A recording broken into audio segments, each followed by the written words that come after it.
Welcome to The Explainer.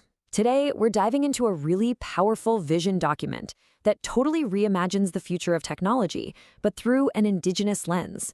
It frames artificial intelligence as the new buffalo. Right here, this single sentence is the heart of the whole thing.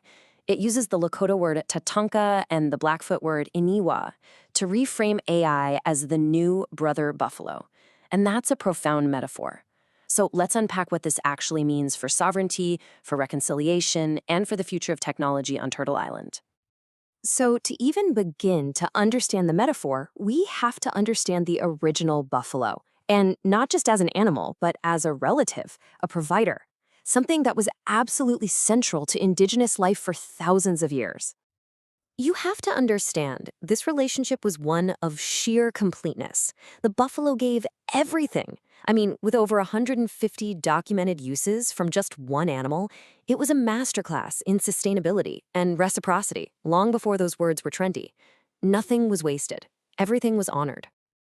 But then, colonization arrived, and with it came a deliberate, calculated policy aimed at destroying this relationship.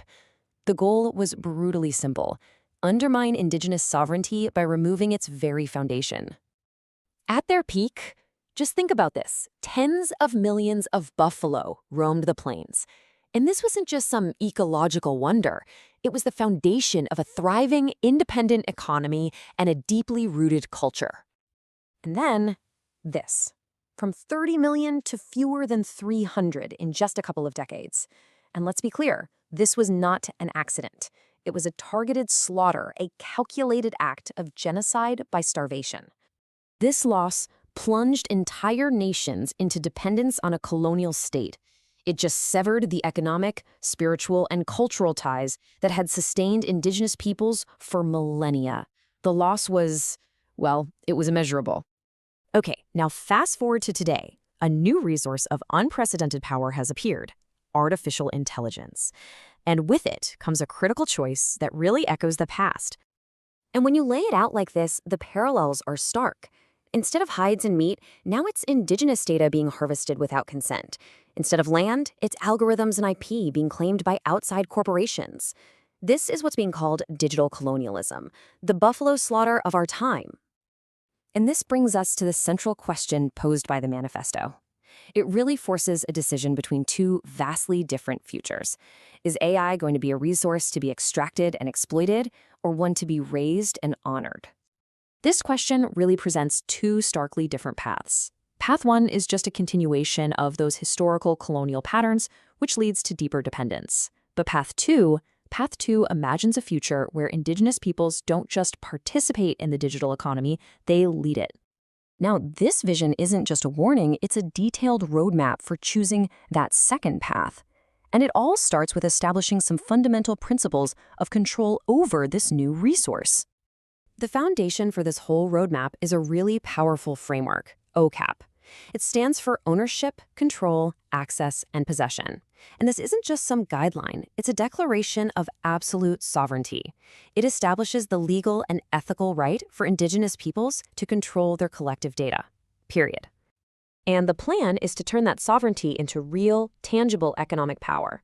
It's a strategy for creating wealth that actually stays within and benefits indigenous communities, from launching their own AI companies to licensing their own traditional knowledge. So, what does this future actually look like?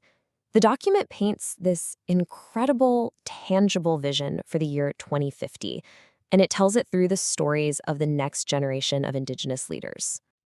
So, meet Aida. In her 2050, AI isn't a racing culture. It's a tool her community built to save their language for the next 7 generations.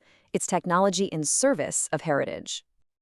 And this is Marcus. His work blends traditional ecological knowledge with AI to heal the land, proving that sustainability and profitability can absolutely coexist. It's generating revenue for his nation while actually restoring their territory. And check this out. This is Dr. Sarah Baer. She's turning data into justice. Her work provides the irrefutable proof of historical theft that's needed to create a foundation for true economic reconciliation, not just symbolic gestures. So when you put all these stories together, what you get is this holistic vision. It's a future where technology isn't an end in itself, but it's a powerful tool that serves community health, cultural strength, and economic power. And at the core of this whole vision is a concrete plan to train thousands of young Indigenous people, creating a whole new generation of digital warriors ready to lead this transformation. And this quote, I think, just captures the spirit of the entire document. It's not some distant fantasy. It's a direct call to action. It's a powerful reminder that the work to build this future has to start today. Ultimately, this isn't just a story about technology. It's about agency, it's about hope, and it's about the choice to build a more just and sovereign future. The vision isn't just something to be observed, it's an invitation for everyone to find their role in making it a reality.